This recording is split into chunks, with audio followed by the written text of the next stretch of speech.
Assalamualaikum warahmatullahi wabarakatuh. Jumpa kembali di kuliah sistem basis data pada pertemuan kelima. Nah, pada pertemuan kelima kali ini saya akan menyampaikan materi tentang Entity Relationship Model. Nah, outline materinya adalah nanti perancangan database konseptual, kemudian dilanjutkan dengan ER diagram. Nah, pada proses perancangan database itu kita melalui 6 fase. Yang pertama adalah pengumpulan data dan analisis. Nah, jadi data-data yang dibutuhkan dalam suatu sistem itu dikumpulkan. Nah, kemudian dianalisa kebutuhan-kebutuhan datanya apa saja, kebutuhan sistem yang lainnya apa saja. Nah, kemudian di sini ada perancangan database secara konseptual. Kemudian perancangan database secara konseptual ini adalah dengan membentuk ER diagram. Nah, kemudian dilanjutkan dengan pemilihan DBMS yang sesuai. Kemudian perancangan database secara logika, yaitu data model mapping. Jadi dari ERD ini, kemudian di mapping ke dalam bentuk database relasional.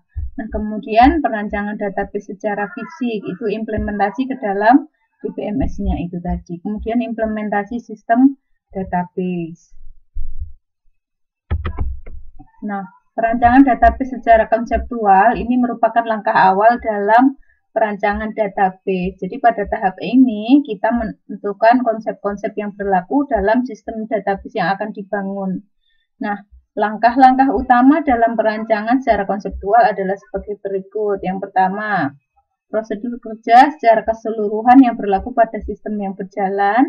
Kemudian informasi atau output apa saja yang diinginkan dari database.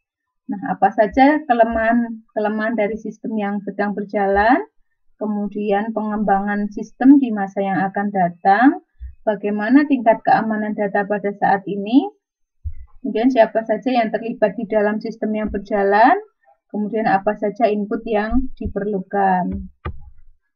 Nah, kemudian kita mengenal ER diagram. Nah, diagram ER atau yang sering disebut secara panjang yaitu diagram entitas relasional, atau juga dalam versi bahasa Inggrisnya adalah Entity Relationship Diagram. Ini merupakan bentuk perancangan dari tahap pembuatan database atau basis data. Nah, komponen diagram ER ini ada pada gambar di bawah ini. Nah, jadi ada entitas, ada weak entity, ada relationship, kemudian ada identifying relationship, ada atribut derivatif atau atribut turunan. Nah, kemudian di sini ada atribut, kemudian ada atribut yang berupa primary key, ada garis bawahnya. Kemudian atribut multi-value, ini garisnya 2. Nah, kemudian atribut komposit. Nah, ketentuan dari diagram ER itu adalah setiap entitas harus memiliki atribut terdiri dari satu atau lebih atribut.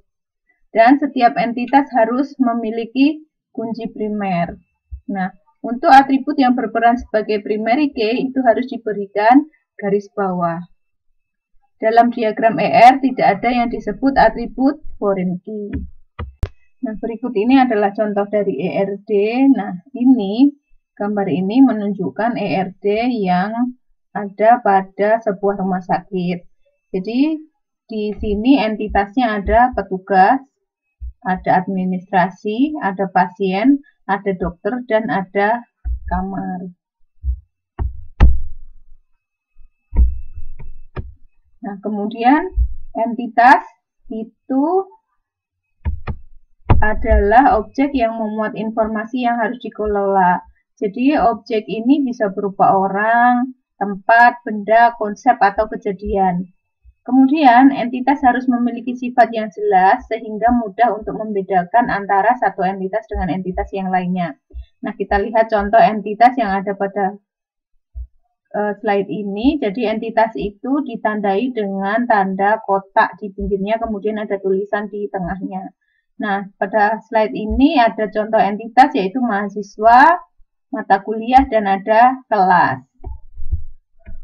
Nah, kemudian ada weak entity. Jadi, entitas ini yang disebut weak entity ini adalah entitas yang keberadaannya dalam suatu relationship itu tergantung kepada entitas yang lain, sehingga jika entitas ini dihilangkan, maka entitas tersebut juga harus dihilangkan. Nah, relationship yang menghubungkan weak entity dengan entity yang memilikinya dinamakan sustaining relationship. Nah, weak entity tidak memiliki kunci primer sehingga dia itu memerlukan kunci tamu atau foreign key yang diturunkan dari entitas di mana dia bergantung. Weak entity biasanya dinyatakan dengan persegi 4 bergaris 2 dan sustaining relationship dinyatakan dengan jajaran genjang bergaris 2.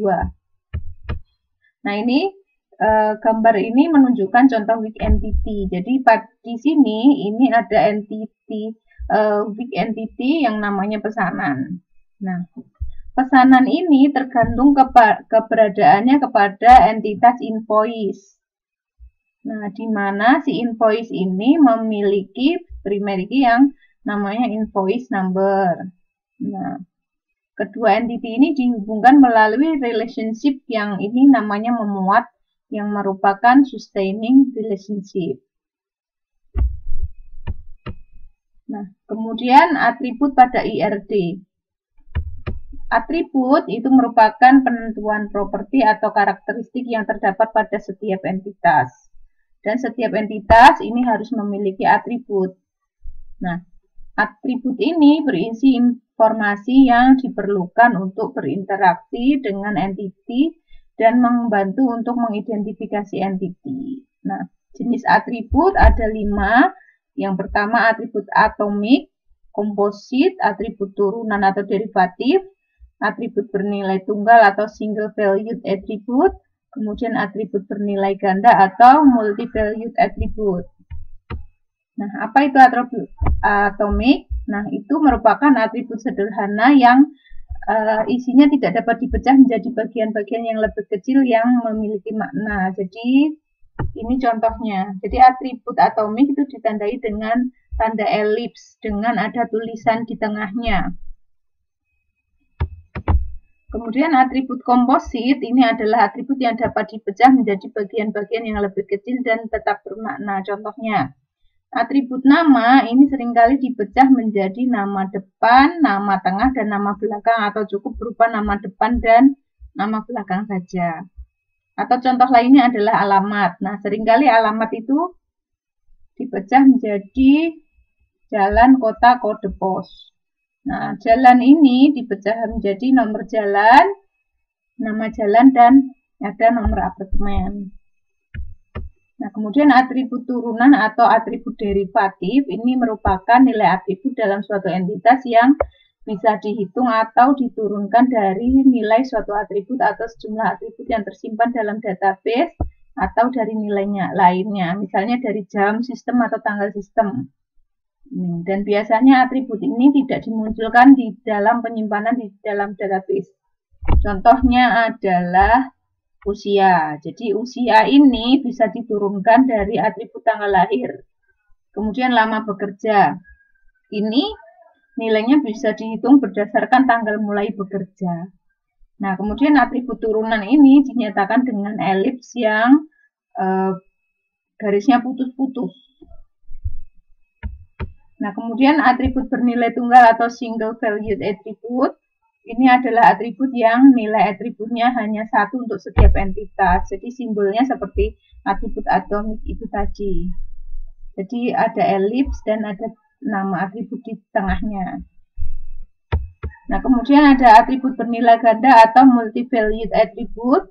Ini adalah atribut yang nilai atributnya bisa lebih dari 1 untuk setiap entitas. Nah, simbolnya dinyatakan dalam garis elips yang garisnya itu ada 2. Nah, kemudian relasi pada IRD.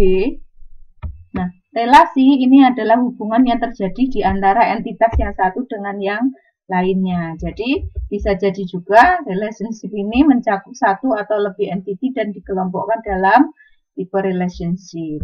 Jadi, relationship bisa menghubungkan 2 entitas atau lebih dari 2 entitas. Nah, tipe ini diberi simbol bentuk jajaran genjang dengan label yang biasanya berupa kata kerja dasar. Misalnya mengajar, bekerja, dan lain-lain. Nah, relationship ini boleh mempunyai atribut atau boleh juga tidak.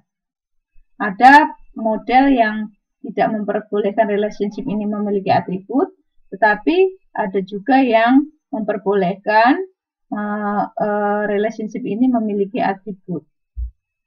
Nah, contoh ini adalah student attends class. Jadi kalau dibaca dari sini, student attends class. Nah, kalau ini class attended by student. Seperti itu. Nah, kemudian jenis relasi ini atau kardinalitas itu ada 3. Yang pertama ada one to one, yang kedua ada one to many, kemudian yang ketiga adalah many to many.